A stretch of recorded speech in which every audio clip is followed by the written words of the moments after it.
rek teg ci suuf ba ñëpp jóg di jubilé te yàgg naa ko wax nee naa bu fi kenn juum bu fi kenn jaawal ku mu neex nag fa nga dënnam ne man la wante lu am ba am mooy kenn moomul askanu Sénégal lu leen taxoon jóg mooy xeex 3e mandat maintenant nag am nañ droit ànd ak diw faral diw wante ndayu mbili bi moo nekkoon 3e mandat bi ba ka Macky Sall nag tege ci suuf mel ni Sénégal a dugal but final coupe du monde lépp jubilé kon nag di sàkku ci président Macky Sall ndam jooju bu Sénégal am bu mu décidé moom teg ci suuf waxu 3e mandat bu mu yàq ndam boobu parce que ndam jooju ndamam la wante ndamu askanu Sénégal la ndamu démocratie bu Sénégal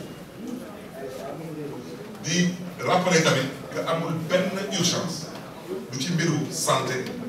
du ci mbiru koom-koom du ci mbiru kaaraange amul benn urgence d'ordre national bu mën a justifier tey ñu bëgg a randal ay élection à part lan à part bëgg a toogaat fii bëgg a continuer di exercer benn mandat de façon antidémocratique anticonstitutionnelle illégale surtout pour benn président bu fi épuisé ñaari mandat yi ko constitution bi bëggoon tamit rappeler que askan mais daanee nag mbokk yi mooy taxawu Sénégal benn lépp luy dem ci mbiru randal élection présidentielle bu 25 février 2024 àndu si te dina ko xeex incha allah taxawu Sénégal mi ngi exiger que élection yi ñuy am le 25 février 2024 lépp a jaar ci yoon ak ci jàmm ak salaam yar ak teggin taxawu Sénégal mi ngi continuer di militer pour élection inclusive et participative mooy ñëpp mën a bokk parce que loolu mooy dëgg loolu mooy yoon yu ñu éliminer fii ci élection yi génne leen ci fichier bi du ma sore ci wax ci ak jaay doole mënul passé loolu wante lu ma leen waxoon moom lay jëg la xel mooy xeex xol du xeex xel mooy xeex xol du xeex donc taxawu Sénégal tamit di tàllal loxoom opposition sénégalaise li biir laa wax ci suñu yàlla xañee ñu nekk second tour képp kuy candidat bu bàyyeeku ci coalition Yewwi Askan Wi parce que ñun loolu mooy opposition ci ñun caaxaan bi ngay nekk fii loolu wax dëgg yàlla ñun loolu ñoruñu ñun lu ñu xam dund ko xeex ko moo nekkoon Yewwi Askan Wi képp ku bàyyeeku ci Yewwi Askan Wi te yàlla may la nga nekk second tour ñun suñu yàlla xanee ñu nekk second tour suñu baat ci kaw yow la ñuy jàppale sans aucune condition parce que loolu mooy ànd gor ku mer nag bopp mer xajul ci politique maa ngi dégg laa wax ci suñ ci eggee naa waxaat ak askan parce que ku fi mer na nga ko déggee noonu le 25 février 2024 le peuple sénégalais ira élire son président de la République parce que il s'agit de notre avenir il s'agit de notre pays fii nekkuñu fi pour ay nit nekkuñu fi pour ay parti nekkuñu fi pour ay clan ñëpp la ñu respecté te fii ku fi nar a faru di nga faru parce que yàlla mooy buur yàlla mooy may yàlla mooy xañ te fii ñëpp ay jullit lañu yaa xam catholique nga yaa xam musulman jullit nga parce que da ngay jullit donc mbokk yi moom laa bëggoon wax ci turu taxawu Sénégal ci turu président Khalifa Sall di jégalu ñëpp nag kàddu yi su xawee dënk di gërëm ñëpp di sant ñëpp di ñaanal Sénégal yàlla na fi yàlla indi jàmm yàlla na yàlla xeet dolli yàlla na yàlla yokkal Sénégal sutura ñu gërëm ñëpp di sant ñëpp mbokk yi jërë ngeen jëf.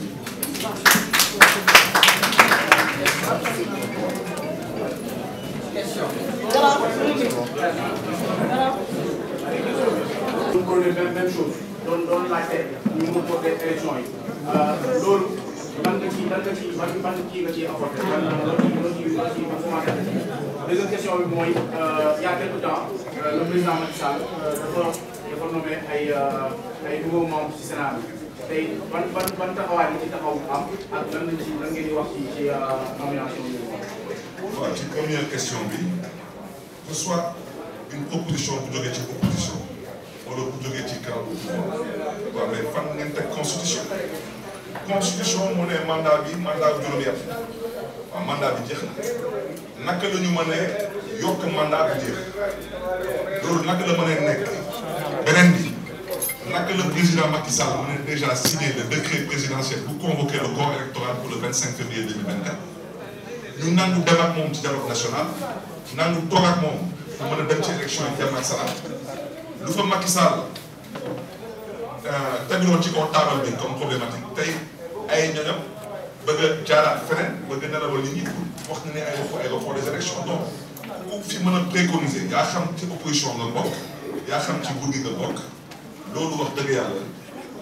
mën na ñàkk ci république mën na ñàkk ci démocratie parce que am fa place am wax nañ ci waxu nomination je crois Sénat du ma ko commenter parce que nee naa dëkk bi wax ci mooy lan mooy lu ñuy jalgati lu ñuy jaay doole lu ñuy def teg ko ci maa tey wax dëgg yàlla toog sax di ci continuer di commenter mooy perte sa temps moo tax tey man lu ma gëm mooy askanu Sénégal changement la ñuy xaar parce que da ngeen di wax waxu Sénat mais waxu Sénat ba ñu naroon changé ñu nekkoon à la Sénat tey parce que tey ku dem retraite na nga doon nekk en exercice président Sénat depuis kañ la naroon dem retraite donc du tey dañuy xaar da dañ koy dindi parce que soi-disant dafa jël benn position x ou y donc man bëgguma ci commenter parce que ñun lu ñu gëm tey mooy Sénégal dafa soxla changement te man lu ma gëm ci changement mooy xob mooy démocratie mooy vote foofu rek la nit mën a jaar ba am changement donc ñun ñu continuer à insister pour la tenue et l'organisation d'élections claires, transparentes et démocratiques. Monsieur le maire, le week-end dernier, bon, je me présente au président Djibril Diallo, c'est TV. En fait, les partis de l'opposition ont mis sur ce week-end dénommé FIT. Ce qu'on constate est que la femme sénégalaise n'y est pas. Est-ce que vous pouvez nous en dire dénommé quoi? FIT.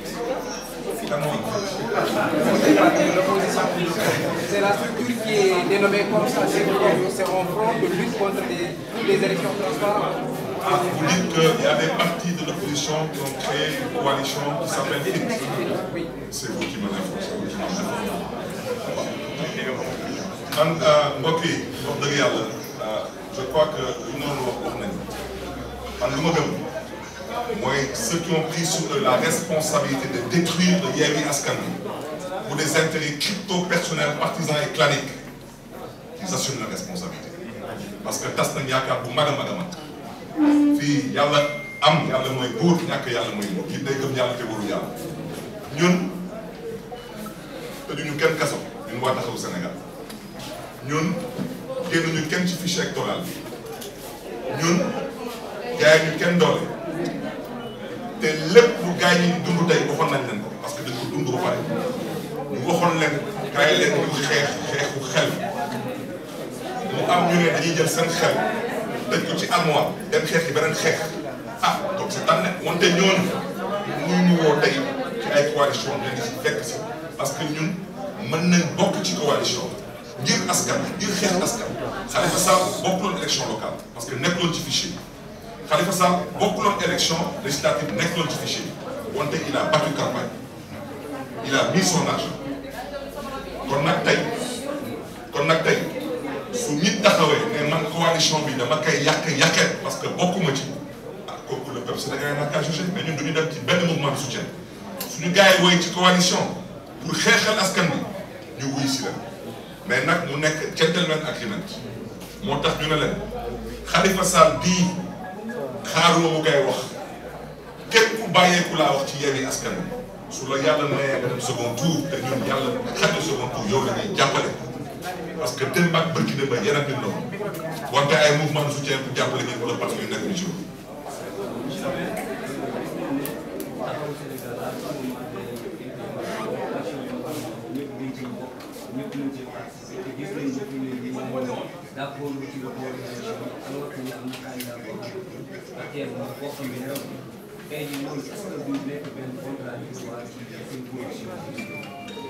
waaw nag yow sëriñ si yow kooku kan moo ko xam ne bokk yow yaa gën a xam ñëpp ñu si daan fii ñëpp xam nañ bu baax a baax ba kooku su bokkulee tey ci élection jaay doole bu ñu jaayoon doole Khalifa Sall 2019 jaay doole boobu lañ ko jaay tey te loolu man mënu ma si dara yow mii moo si dara xale yi doon wootee xeex mënuñu si dara parce que nag yàlla mooy buubu mag yi te moom moo xam nu mu koy defee wante nag wala gars yi nee na yàlla suy defee man mel ni ku yàq 2019 de gars yi de dañu ko xañoon te yàlla dogal te dañuy bokk donc képp ku ñu fi xañ nga bokk élection présidentielle bu dëgg lu yoon wante ñun loolu lay jéem a jëlee fii Sénégal mooy injustice boobu moo tax ñuy insister pour moom élection parce que ñun gisuñu beneen yoon mën a indi changement à part élection gisuñu beneen yoon su fi amoon beneen yoon du jël beneen yoon boobu moo tax di tàllaat suñu loxo yi mbokk yi nekkoon ci Yewwi Askan Wi parce que man damay bañ a fooy suma xel man damay politique te ñëpp laa respecté damay bañ nag di ànd ak ay nit ñuy jaawale di jàpp génn damay bañ waaw. Monsieur le maire, maa ngi lay déglu c'est-à-dire dans votre discours bu ma la déggee rek ci léegi Yewwi Askan Wi considéré ko Yewwi Askan Wi dafa def comme coalition ba tax na sax deuxième jour la rek am ngeen ku fa génn yéen moom ngeen wax mais ndax mën nañu wax Yewwi Askan Wi existe na parce que ñi considéré parce que ñoom ñoo xalaat wax te ñoom nee nañu fi ne ñëpp seen contacté nañu maanaam ñi nga xamante ne léegi tey yéen seen diggante seen rapport ndax nii ngeen dara koy def bu ngeen continuer nii deuxième tour boo ngeen ko waxee fu ñu jàppale ko suñu dina doon lu parce que déjà fi mu ne nii communication amul ndax ku la déglu mel na ne tey nii ñu ne am na lu ñuy dox rek moo xam ne àndoo ci waaye ñoom tamit am na lu ñu leen jàpp loo xam ne parce que gis nga ko ba tax na tey que ça va. waaw mais ku baax. nekkoon mooy. dama lay fàttali Moussa Camara. waaw ma bëggoon wax dara.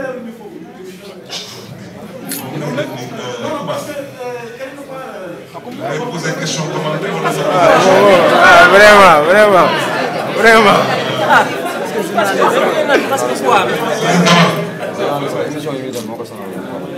ñun waa Taxawu Sénégal bu ñu kenn xaar ci mouvement de soutien dugguñu ci tey dugguñu ci ëllëg non dama ne dugguñu ci mouvement de soutien. yaa ngi dégg ñun dañuy ànd ak ay entité politique ñun duñu topp ay nit ngeen woo ñu rek parce que yow da ngay dem ci benn plateau télé di saaga ak di xas soit nga xalaat ne am nga tuuti te amoo ñaari nit sa ginnaaw wala nga foog ne que lu nga nekk ci dëkk bi ñor nañu ñun ñu ñor mooy Sénégal ma bëgg a wax ci leer ba ñu nekkee ci Yewwi Askan Wi ñu àndoon ak ay parti politique ànduñu avec des personnalités comme ça la FLAFLA n'a pas que ça faire d'accord ñun dañu dàq parti socialiste ndax lan ndax bëgg doon candidat ngir lan ngir liggéeyal Sénégal ak ëllëgu Sénégal ñu tëj ñu kaso ndax lan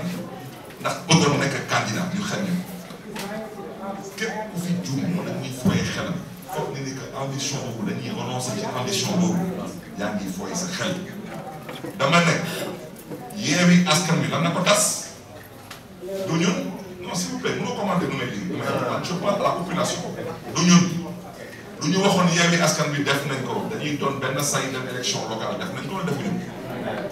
dañuy doon benn say dem élection législative def nañ ko wala defuñu lan lañ leen waxoon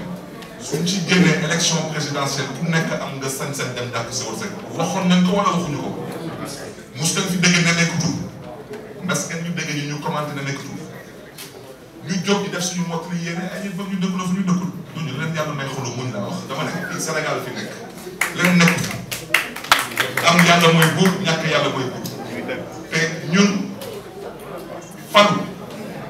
tax ñu wax yenn yi wala jëf di jëfee yenn duñ ko def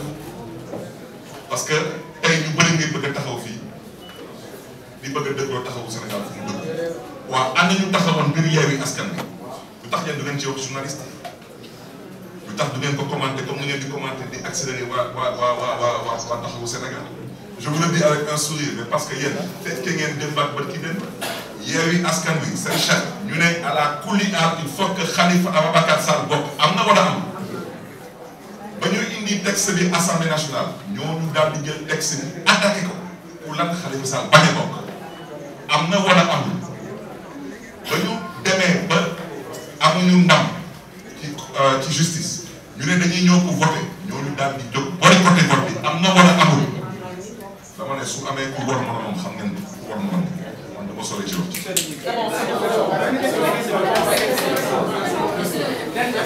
C'est fini, on est bon.